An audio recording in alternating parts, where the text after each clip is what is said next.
Hello, gladiators, and welcome back to another episode of The Life and Suffering of Sir Brante. This will be the finale. I felt a little disappointed with our ending, so what I did was I went all the way back to youth, and I made some new choices with a little bit of guidance along the way. Now, many things did stay the same, but together, the biggest differences were that we helped to create more peace. Let me rephrase. We decided to listen to our mother a little bit more. We were able to get more of her perspective on things and help guide her into the family into a place of unity and how we should behave as a family itself. We did not conspire with Stefan to marry off Gloria. We did not conspire with Gloria to make her a Brante. We did not conspire against any members of the family intentionally. Unfortunately, and this is one of the parts that does pain me the most, Thomas still died. But, as opposed to the failed efforts of trying to keep a friend safe, Thomas and Roman agreed. Otten will stop at nothing, and I don't think there's much we can do to keep him safe. So instead we went on the offensive.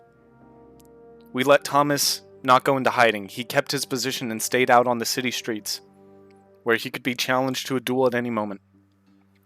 Through this, we were able to have him collect more evidence against Sir Otten.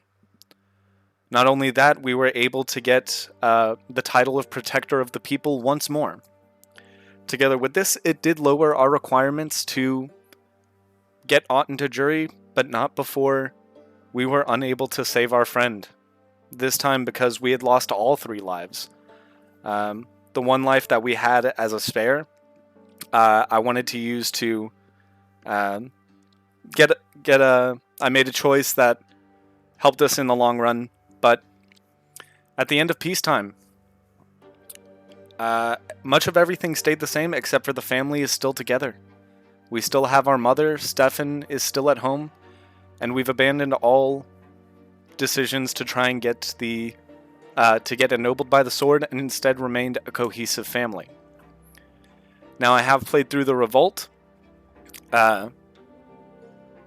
just to see how long it would take. This is actually pretty similar to a lot of the other stuff we've done where we didn't have too many choices. So it will just be a repeat of my first experience of it. We were able to get Commander Otten to trial, and he was exiled. And then the revolts began. Let's see.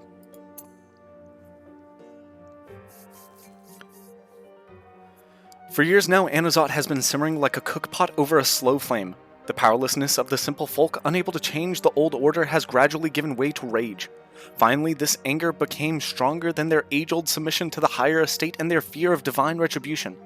This rage was the spark that lit the fire of the revolt. All of Anazot's commoners have risen up in rebellion. Workers, artisans, merchants, beggars. They all long to break free of noble tyranny and the perpetual suffering that is their lot. The most daring among them have joined the last straw. The secret society has sent entire squads of trained soldiers out into the streets. They hand out guns and bombs to the people, weapons that give them a chance to wage war on equal footing against noblemen descended from generations of warriors. But the most dangerous weapon the rebels possess is the people's court. The commoners have claimed the right to sentence their enemies to true death. The first nobles executed by the last straw this very night served as proof that these sentences are real. For the first time in the history of the Empire, the divine force of the law is in possession not only of the noblemen, but also of the common estate. Among the rebels are many new believers. They are ready to take up arms to defend their faith and freedom from the lots. They are led by Leonard, the abbot of the temple by the silver tree. Prefect Elborn's allegiance remains unknown. The supreme judge has taken such pains to give the lowly estate more rights. Will he support a revolt that strives to do the same? Anazot has recently been rocked by a series of spontaneous assemblies and protests. The mob demands equal rights for all estates and freedom from the tyranny of the nobles. The authorities must recognize the new faith and grant the commoners the right to choose their lot. By nightfall, the rebels had disposed of the guards and taken over the city gate. In a matter of minutes, Anazat was under their control. It is the duty of Overseer Gaius Tempest to crush the revolt. The Archnean nobleman feared for his own position and power, so he was reluctant to punish the rebellious city as discontent slowly grew year by year. But the ensuing uprising has left him no choice. The Overseer has announced a full-scale mobilization. In the morning, the Legion will march toward Anazat under his command and attempt to return the city to Imperial authority with fire and sword. The expeditious arrival of the Legion is the only hope the nobles have left now that they are locked inside the city. Members of the higher estate, especially the old aristocratic families, fear the coming rampage and strive to keep order on the streets. Meanwhile, the Inquisition, led by Sister Jeanne, is trying to stop the new believers and urging the people to reject the revolt. Both groups are aware that if the rest of the province follows Anazat into rebellion and chaos, the Empire itself and the Divine Order will begin to crumble. After nightfall, the city grows quiet. Its courtyards and squares are empty. In mansions and palaces, hasty negotiations are held, and schemes are concocted. In dark cellars, the revolt is being prepared, and armed units are gathering. Parishes are getting ready to defend the temples of the new faith against the Inquisition. All citizens, rich and poor, common and noble, are arming themselves, some with ancestral swords, others with cleavers. Anazat is preparing, waiting for the dawn. As the Legion arrives for the assault, the rebels assemble it into a militia and get ready to fend off the Imperial army. But there is little unity in their camp. Their leaders are already mired in a power struggle. There are also defenders of the Imperial Order within the city walls, members of the old aristocracy, soldiers of the Inquisition, priests of the old faith, commoners unwilling to defy the law and the twins' design. These people too refuse to lay down their arms. The first rays of the rising sun light up the horizon. This day will go down in history. Your entire life has led you to this moment. Step by step, you have made yourself the man you are now. Your actions today could alter the course of history. But are you ready to go the distance? What will have become of you by the time the sun sets? And now we've got these new stats. The Revolt. Let's go ahead and see what the new stats are. The Revolt, troops, nobles, clergy, and the common folk. These are all the possibilities. How today may end. With a legion defeated. With peace secured. With a city defended. With the revolt defeated. The revolt surrendered. In peace, at least. A massacre. The dark times. This is what we saw in our first ending. And true death. Also what we saw. There are 4 ways the family can go. They are still in the city, they've perished, they have fled, or the family is saved.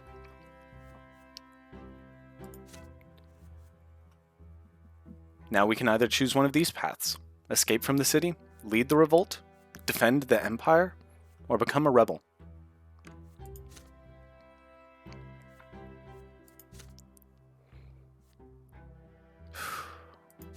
Let's get into it.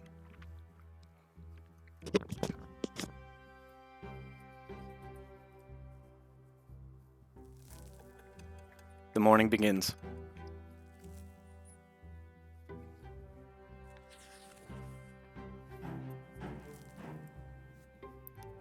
As you can see, the family has not fallen apart.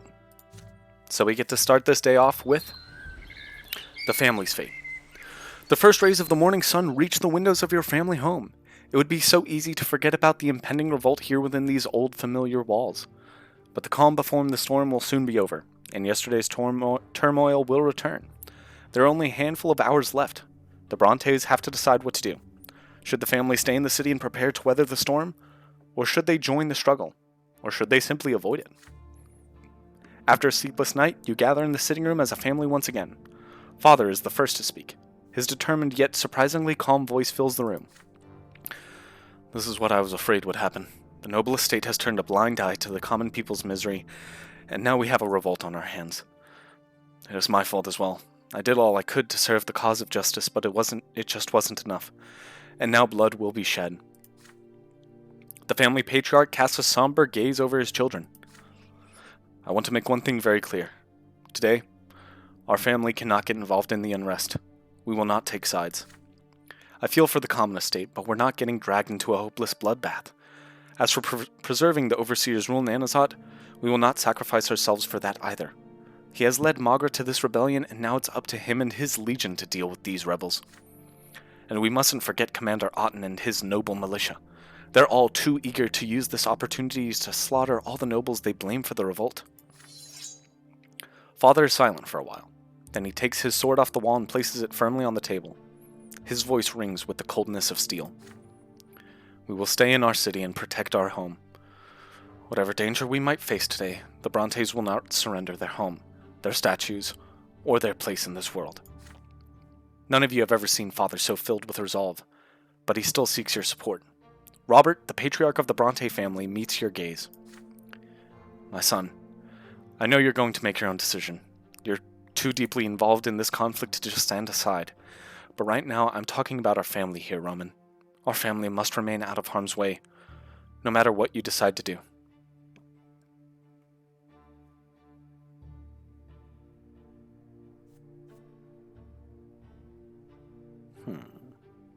I just kind of want to see what some of these are. When did Robert Brante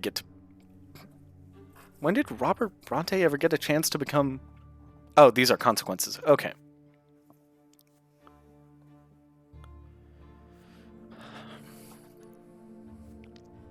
I think we'll try to leave. The Brantes will flee the city. You respond firmly. Father is wrong. The family cannot remain in the city any longer. You have too many enemies. An attack on the Brante home is inevitable. The family needs to take advantage of the uprising to leave Anazat before it is too late. Father hesitates.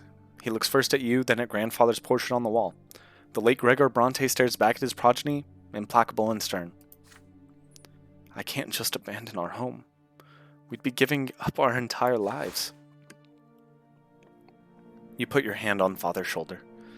Even if your family leaves the city, your lives will not end. The Brante legacy will live on. As a nobleman and the head of the household, it is Father's duty to keep the family safe, even if it means making sacrifices.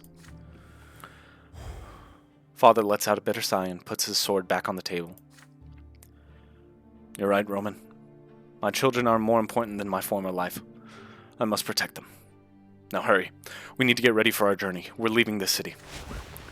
Everyone starts packing hurriedly. You take only what you need and nothing else. You move from room to room, gathering family jewels and heirlooms into a sack, watching the house grow empty and abandoned before your very eyes. Will the Brantes ever return to this home? Will you ever see it again? Roman. You turn around and look behind you as you carry your belongings to the gate. The hunched, hapless silhouette of your younger brother appears on the steps. Nathan hurries toward you.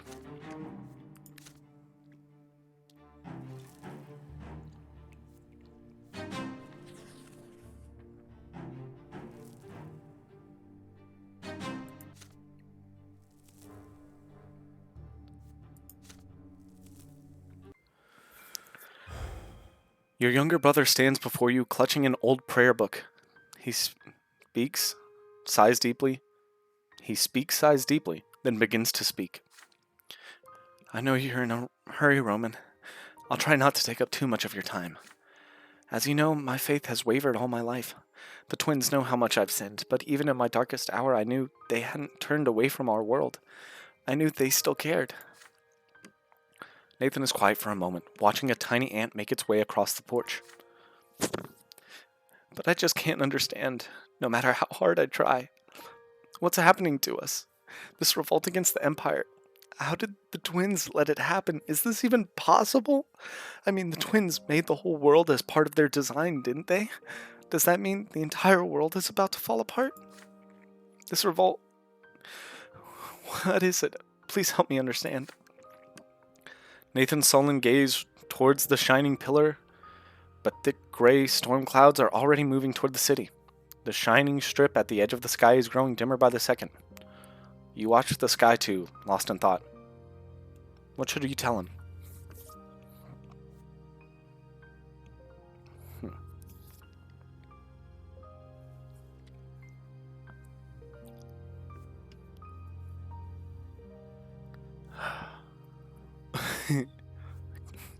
Maybe not have anything that's will leave Nathan consumed by despair.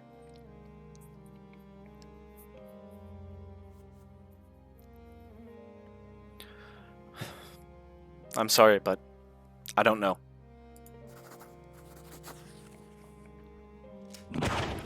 A nearby gunshot startles you, brings you back to reality. You shake off your reverie and focus on the task at hand. There's no time to waste. You tell your brother that you have no time for theological debates. You have to go. Nathan's mouth begins to tremble and his shoulders slump. He barely manages to stay calm and composed. You're right, Roman. I'm sorry for bothering you. I just thought we might not get another chance. Well, off you go. Nathan's bewildered eyes follow you to the gate. He hangs his head, still clutching at his old prayer book. His hunched figure looks even smaller now. You leave him to his own devices, face to face with the sprawling, livid, mad, mysterious world around him. I'm sorry, brother, but I don't have all the answers.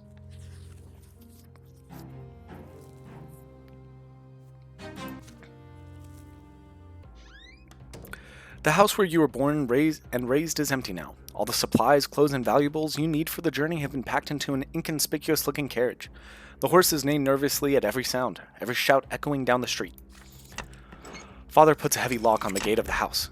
He takes one last look at the estate with its covered windows and boarded-up doors, then turns to you. We're ready, son. It's time to go. We'd better hurry. The insurgents have already taken the city gate. I'm afraid it won't be easy to get out of Anasat. Your carriage hurtles down the perilous streets. Places and faces flash outside the small windows. You see bands of armed commoners, preachers with crowds gathered around them, nobles on horseback scrambling to defend their homes. I never thought I'd have to abandon our home, to leave our city behind, lost in chaos and confusion. What happened to our world, Roman? Is everything really going to change?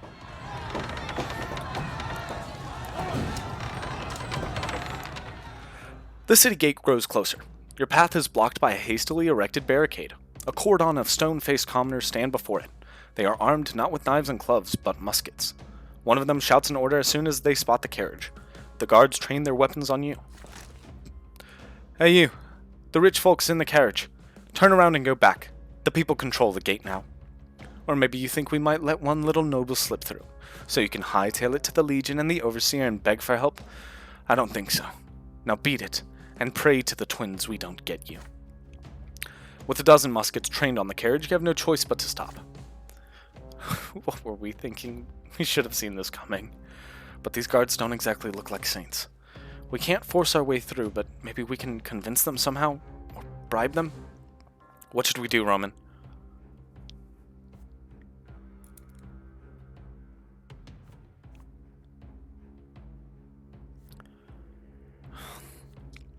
We can't have the family in the city. No matter what, we fought too hard to keep them together. The family will flee. I, however, will stay behind and fight for the cause. You answer Father readily, your voice ringing with cold steel. You will break through the gates, whatever it takes. It is time to summon your troops. Your carriage turns around and leaves, but stops just out of earshot of the gate. You send out a messenger with a note. Before long, a squad of fighters loyal to you approaches the gate. You order the squad to clear a path to the gate, if just for a short time. Attack! The horses' hooves thunder, iron clanks and rattles, gunshots rumble. The rebels barely have time for a single salvo before the riders' advances forces them to scatter. The path is clear, but the surviving guards are already calling furiously for backup. Hurry, get it open. The gate swings open with a groan. The carriage containing your family dashes past the carnage and disappears beyond the city walls. Roman! There's no time to respond. More gunfire. A bullet buzzes over your head, pulverizing a nearby wall. More last-draw insurgents are heading this way to seal the gate. There's no way to hold this position. You must retreat. Spread out. Your squad obeys your command and retreats down alleyways. You are right behind them. You can finally breathe a sigh of relief. Your family is safe. You know you'll see them again. Surely this cannot be your last goodbye, without so much as a single word of farewell. You will see them again. You have to. But right now you are alone in a city in turmoil.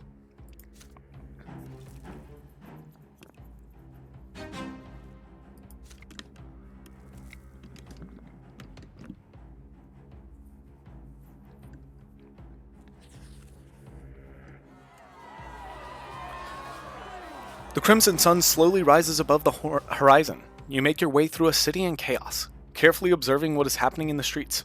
The rebellion is flaring up again after a night of calm. Once again, the commoners are taking to the squares in droves.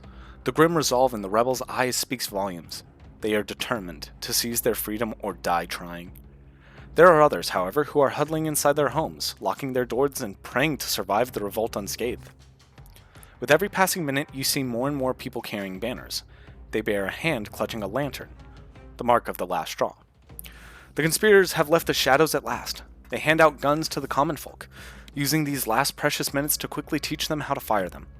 The artisans are out on the streets too, cobbling together makeshift shields out of wooden nails to protect against the nobles and their bleeds.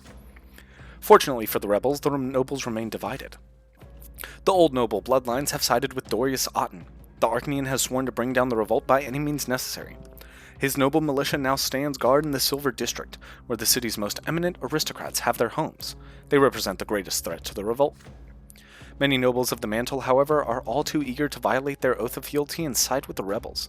Though ennobled to serve the Empire, they no longer want to suffer under the boot of the high-born Archneans and human gentry. But there are many more who are still undecided. Soldiers and low-ranking officers of the Legion from the city's garrison, officers and functionaries. They have all found themselves caught between the Overseer's orders and the People's Revolt. Many of them are biding their time, hoping the Legion or the Prefecture will spring into action and quell the unrest. But the Prefecture has yet to react. The city prefect, Sir Elborn, still has not made it clear which side he is on. Even the clergy has been swept up in the strife. Abbot Leonard is gathering new believers for a procession to the Silver Tree, where the people will elect a new patriarch. Old believer priests and common folk who prefer to cling to the lots and save their souls stand in opposition. Even the Inquisition, whose duty it is to protect the Church of the Twin Gods against heresy, has been tainted by the schism. The true fight for the fate of Anazat will begin in a matter of hours. You have had 8 years to curry influence among the people of this city. It is time to put your new connections to the test. Who can you sway to your side? Who will be willing to sacrifice their lives and fight for your cause?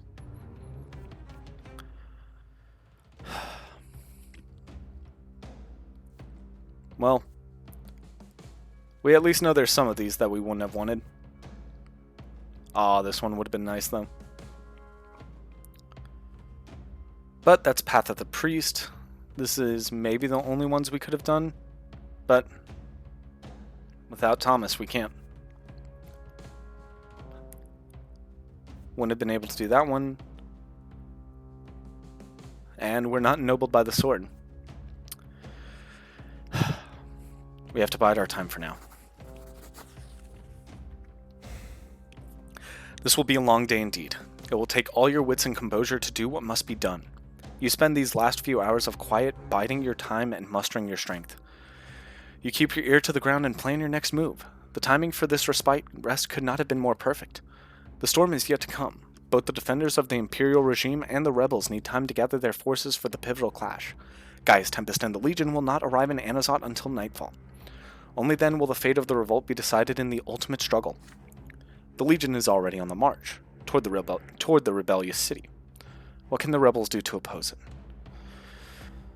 Everything depends on how the conflicts of the day play out before the sun sets.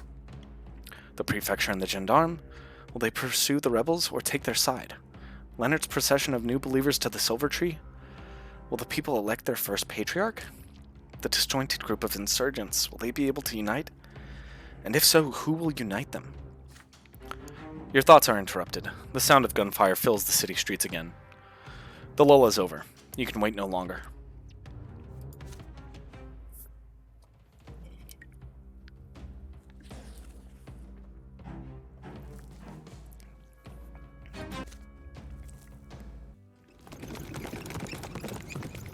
The sun rises higher and higher. Your carriage is hurtling down the street, making its way through the crowd with great difficulty. Many barricades have appeared overnight, made of old boards and rotten trash. You have to reach the Prefecture as soon as you can. The gendarme and judge's reaction to the revolt could not be decided at any moment. Any word from Sir Elborn, even the slightest sign from him, could determine their allegiance. The Silver District is empty now, populated only by a searing wind sweeping light debris across the cobblestones. You smell smoke. A noble house must have been set on fire nearby. You hear hooves clattering in the distance. There's not a soul around. All you can hear is a fountain burbling in a small square, mixed with gentle, melodic laughter. You yell for the carriage to stop. Those graceful movements, that clothing, so light and airy, that thin, slender figure playing and splashing in the water. The rays of the sun dance and glitter on its golden skin. That hot, carefree day flashes before your eyes. The sound of the carriage on the cobblestones, the handkerchief dropped on the ground. Does Octavia still remember how you first met? This creature, does it still have anything in common with the prideful Arcanian lady you met here all those years ago? That creature that was once Octavia is laughing, as though she cannot see the ruined streets around her. You come closer. You feel a strange, involuntary sense of calm next to this bizarre creature. There can be no hatred in her presence. No pain. No suffering. She raises her large, pitch-black eyes to you. Her voice rings with genuine elation. Do you see it all crumbling now? It's the old world dying, collapsing under its own weight. Do not fear it, it's not a bad thing. This is how it has to be. You live in the dream of the one called Octavia Melanidas, human who bears the name of Brante. This dream will end soon, and then it will all be gone. Your empire, your estates, your lots, your shining pillar. And you, human Brante, will be gone too, and the great mind of the Latari will leave this dream and move on, beyond all borders, beyond all limits. What great joy that moment will bring us. The creature that was once Octavia stretches her thin arms toward the horizon, where smoke already wafts against the backdrop of the sky. The screams of the rioting crowd are drawing closer. This being is not of this world, and it is utterly helpless, especially here in Anazat in the middle of a rebellion. The fate of the woman you knew as Octavia Melanidas is now in your hand. We had to be friends with Dory Sotten for this? Oh no, yeah, we had to be friends with him? No.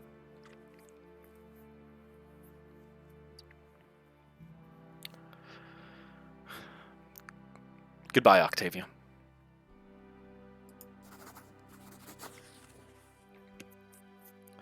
Her large, pitch-black eyes are watching you, but you remain silent. Whatever connection you had to Octavia Melanidas is gone now.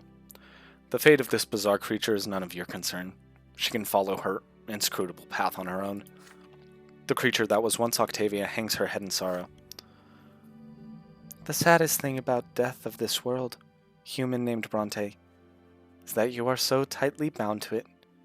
You will burn along with it. We will mourn you as you fade away. Goodbye forever. The thin, slender, ethereal figure hops from the edge of the fountain and onto the cobblestones. She turns her back to you and walks away down an empty street. The eerie calm she emanated remains with you for a while but soon dissipates, once the acrid smell of smoke remains. You shake your head and wrench yourself back to reality. Elborn, the prefecture. You need to hurry.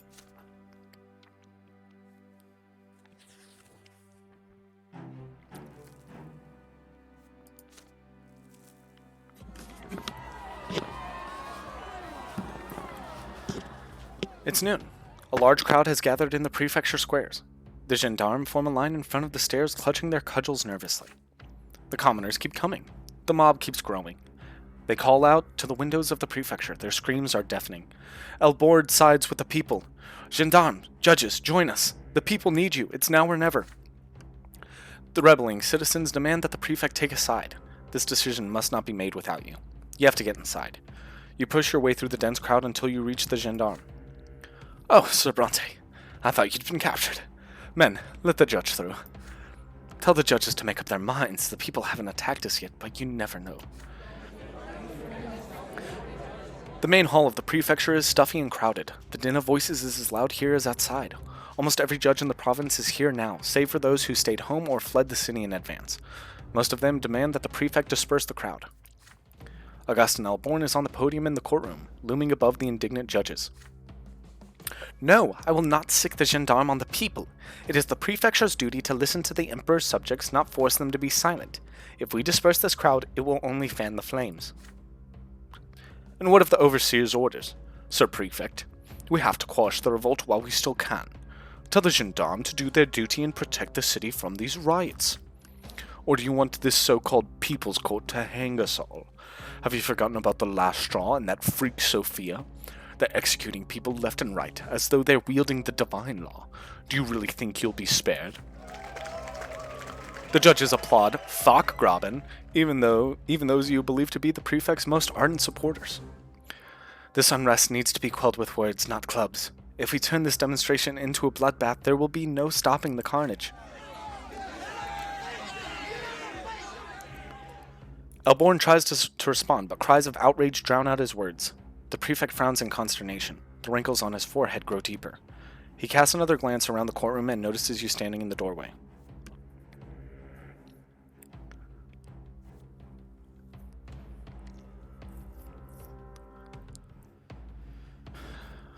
We need the revolt up to 6. Let's go ahead and get that one while we can. You look away from Elborn. The decision falls on the prefect and the rest of the judges. You're staying out of this. The judges and the prefect are just going around in circles. They make the same arguments over and over again. Even the stalest judges are shouting now. Finally, Elborn loses his patience and pounds the top of the podium with his fist. I am still the prefect of Magra. The gendarmes will not attack the people. This is my final decision. Now please, good judges, quit your bickering and do your jobs. The courtroom falls silent. Hellborn, you have the power to uphold law and order in Anazat, but you're afraid of your own power.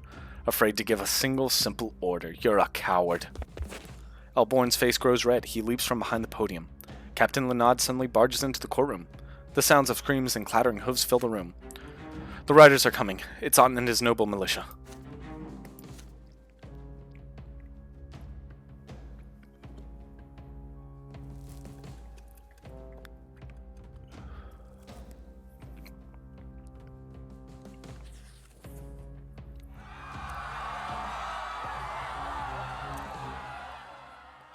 The searing sun looms high in the sky above the rebellious city.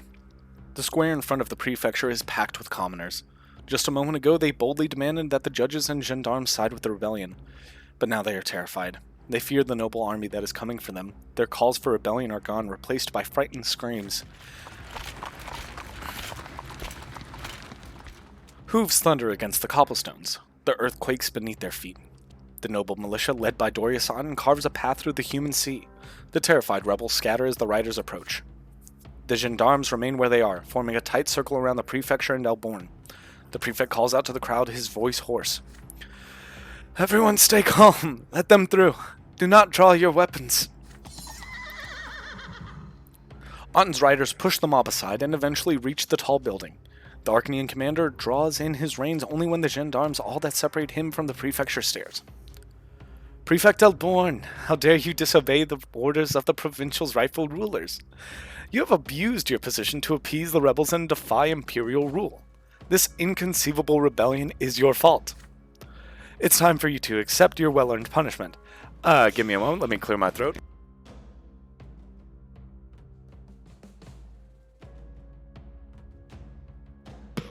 In the name of Archduke Melanidas, I hereby order you and your gendarmes to surrender your weapons. The Supreme Judge of the Prefecture maintains his composure in the face of this recrimination.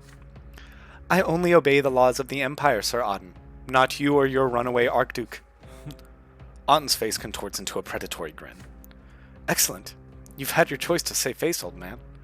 Instead of a dignified execution, you and your cronies will hang, like the foul rabble you've betrayed us for. Otten lifts his sword skyward, prepared to order an assault. The riders behind him are about to attack. The gendarmes ready their clubs, their hands are trembling. They will not stand a chance against the noble cavalry. The mob begins to shift, about to flee the square. The fate of this moment hangs by a thread. Bad. Also bad. Now this one I can get behind.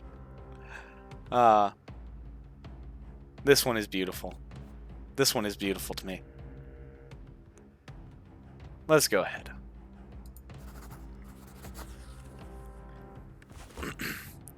To everyone's surprise, you walk confidently through the ranks of the gendarme. The riders notice your raised arm and rein in their horses. The noblemen know who you are. You begin to speak, not to Otten, but to the militia. By the verdict of the imperial court, Otten has been stripped of his rank in disgrace. He no longer has any right to command the militia. The law of the Empire has spoken. Why are they defying it? Flabbergasted at your audacity, Aten makes his horse prance, a menacing sight. Once a filthy commoner, always a filthy commoner, eh, Brante? Your preposterous verdicts mean nothing to true noblemen, and they never will. You only grin at his words. True noblemen are free to make up their own minds. Aten is not their master. The riders grip their reins, hesitating. You speak to them again. Soon the city of Anazot will have a new order and new laws. There is no stopping it. Why follow a criminal and a fool who doesn't give a damn about their future? The revolt is about to prevail, and when it does, all who opposed it will hang. But those who accept the new order and fight for it will be pardoned. You swear on your noble honor. I vouch for the words of Judge Brante as the prefect of Magra. Surrender to us, good sirs, and your lives will be spared. Shut your traitorous mouth. Follow me, men, cut these rebels down. The proud Archnean lifts his sword skyward and rushes at the gendarme. Not one cavalryman follows him. Aten smashes into the gendarme alone. He slices left and right with desperation so fierce it almost seems as though he might be able to break through the gendarme's defenses single-handedly. But not even his skill as a swordsman is enough to oppose a company of trained men. In the end, Aten finds himself knocked from his saddle and shackled. Cowards, turncoats, you're begging for mercy from this pitiful rabble. You'll die in dishonor and suffer forever at the foot of the pillar. But the noble militia has already made its decision. Their commander has been disgraced, and their morale has crumbled. The rioters surrender their arms. Aten will not receive the same mercy. After his prior crimes, Dorius Aten has committed new offenses against the subjects of the Empire. His final trial awaits. The prefect turns to you. Judge Brante, you are familiar with Sir Aten's crimes. What is your verdict? You pronounce your sentence. Aten is hereby sentenced to death by hanging. Let the people of Anazot see that here is one law for all. The mob around you explodes with elation at your words. Aten is stunned, shocked, unable to believe what is happening. He does not even struggle when the gendarme throw the noose around his neck. The final realization dawns on the Archnean nobleman at the very last moment. For the first time, terror flashes in his eyes. Brante. His neck snaps with a sickening crunch. Dorius Aten falls silent. Forever.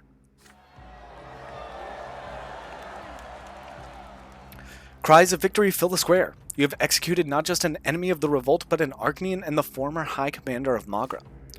Your verdict inspires the people with a sense of solidarity. In the blink of an eye, they arm themselves with wooden clubs, heavy sticks, and makeshift spears. The most audacious among them awkwardly try on the noble surrendered swords. The common people form squads and choose you as their commander. But it is far too early to celebrate. You have only fought off one assault. Prefect Elborn finds you in the boisterous crowd. Roman, your courage has saved the prefecture. I'm with you until the end. Whatever you need from me, you will have it. We need to hurry now. The noble militia we've seen in the city pales in comparison to the forces of the Legion. I'll gather our forces at the prefecture and establish a unified command structure. You should find Abbot Leonard and aid him in any way you can. His procession must be en route to the Silver Tree by now. The enemies of the new faith are waiting there, weapon in hand. They'll massacre each other if we don't stop them, Brante. This city is a powder keg with a short fuse. More fire and blood is the last thing we need. What we need is more allies, and having Leonard on our side is crucial. We need a spiritual leader who can unite the city against the Legion. You nod to Elborn. The fate of the feud between the two faiths hangs by the clash at the Silver Tree. You have to be there. You wish the prefect best of luck with his work, then muster your loyal forces and head for the temple.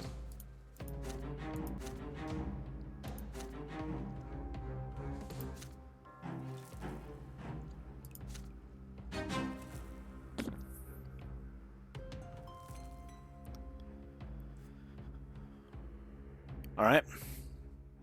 So what do we have to work to? So we definitely have to keep common folk above the... We definitely have to get the trust of the common folk. And we definitely need to get the clergy. And for either one, we need to lead the revolt. Alright.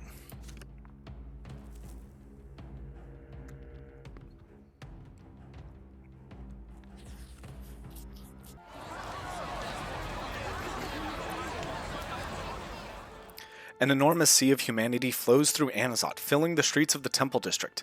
They are led by Abbot Leonard. The new believers walk peacefully behind him, many of them women and the elderly. They are unarmed, their faces show neither fear nor anger. They are so drastically unlike the throngs of rebels who are currently ransacking streets and looting noble houses.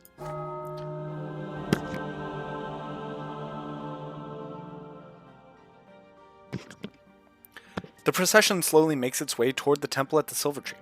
The temple has always been where patriarchs of the church accept their sacred duty, along with the heavy burden of responsibility for their flock before the twin gods.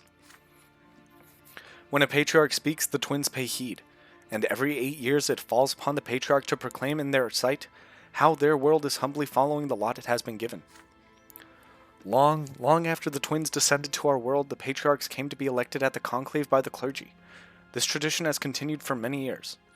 Today, dozens of priests have come to the temple in spite of the unrest to conduct the rite and spare the twins' world from their wrath. But now thousands of commoners are walking to the same temple to elect the new patriarch themselves. You and your followers take a side street to the temple, avoiding the immense procession. Soon the square by the tree is packed, teeming, overwhelmed. But the stairs to the temple doors cannot be reached. A stalwart phalanx of champions of faith block the way, with Jian in the lead. They are joined by the Inquisitors, those who have decided to walk the path of the old faith until the very end. I will not allow you into the temple, Leonard. These heretics will not make you patriarch. Father Leonard slowly begins to ascend the stairs. He does not argue with Jian. The abbot simply faces her with a humble smile and gestures at the people standing behind him. Doubt clouds the champions' faces. Leonard's procession is truly staggering. Even if they are mere commoners, even if they are unarmed and empty-handed, there are simply too many of them to be stopped by a few dozen old believers. Sister Jian, look at them. Are they truly heretics? All of them? They are just people, our brothers and sisters in faith. Why would the Inquisition treat us like enemies? We do not reject the twin gods, nay, we seek them with our every thought. You rejected the law of the younger when you chose to seek your own lots. No, Jian, the only thing we reject is Isatius' terror. This argument has been going on for years, Leonard. I know each and every point you can make, don't even bother. You will not enter the temple. And all these people, you're just dragging them down to the foot of the pillar along with you. How can you still not understand this after so many years? What do you think you're doing, Leonard? Don't you fear the wrath of the gods? I do not, Jian. When I become patriarch, I will tell the twins that we still love and revere them just as we always have, even as we seek a different path to them. The twins will hear us. They will listen. They will understand. There will be no wrath of the gods.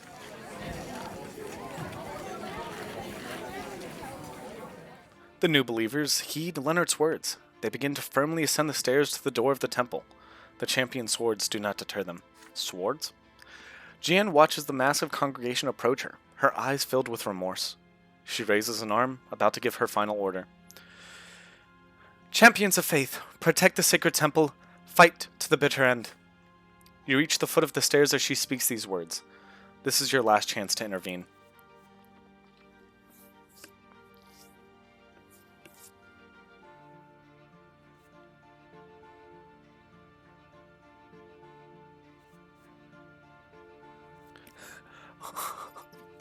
Buried alive? Okay, I wouldn't want that for anyone, so we're going to go ahead and go with this one. Save the new believers from bloodshed. There can never be peace between the Inquisition and the new believers. Sister Jian is right. The dispute between them has been going on for years. Neither side will ever yield to the other. Right now, there's only one thing you can do. Rescue as many of them as you can from what is to come. You gesture to your followers hurriedly. Spread out and guide the people away from here, as many as they can. Go, in the name of the younger. The champions of faith obey Jian's orders. They get into formation and begin advancing on the new believers, weapons in hand. The unarmed mob recoils in fear, but those in the front row are pushed from behind and driven into the blades. Blood splatters onto the stairs of the sacred temple.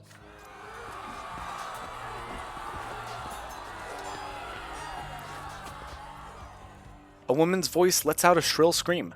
Panic spreads throughout the mob like wildfire. Chaos fills the minds of women and men.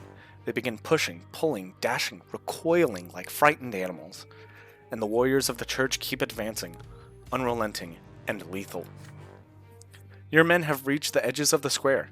They try to guide the new believers down back alleys, shouting, "Here, over here." But for many of them, it is already too late. A mighty gust of wind rushes over the square. It roars, howls, almost screams, filled with remorse, agony, and wrath. The earth begins to tremble beneath your feet. Before your very eyes, as though in some terrible nightmare, the roof of the sacred temple begins to shake and the pillars start to sway back and forth. No.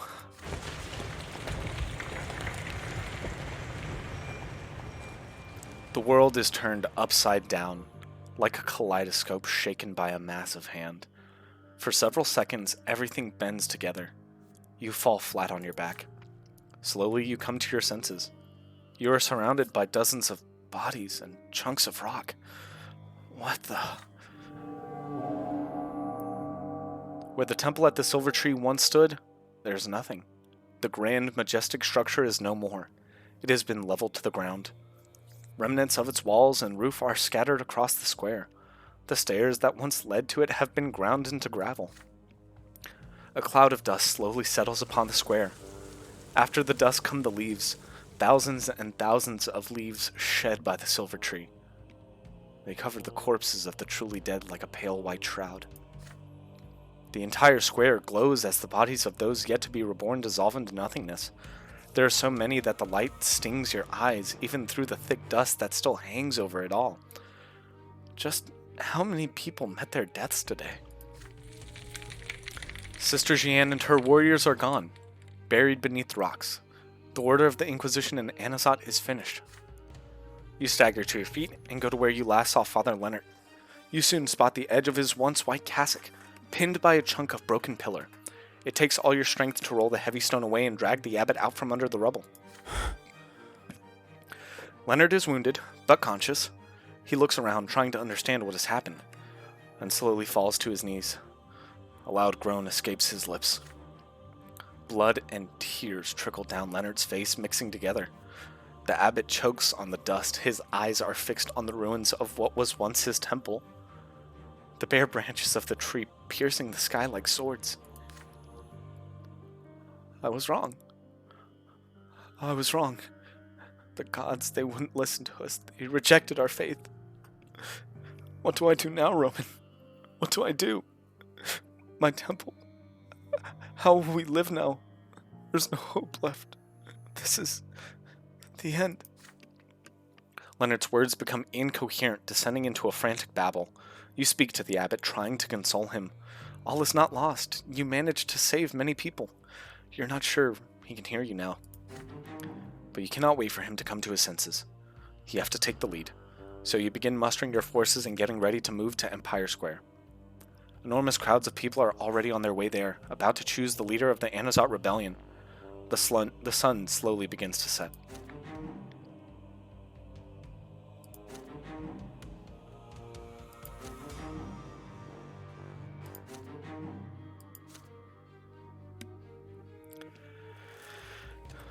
Now, my voice is getting tired, so I think we're going to end today's episode here. Thank you all so much for watching. Let's go ahead and turn off the volume for this. Thank you all so much for watching. I really do appreciate it. Like I said, this is not the canon ending for our Brante. This is the ending of what could have been. Thank you all so much for watching. Go ahead and like, comment, subscribe, all the YouTube call to action stuff, and have a good night.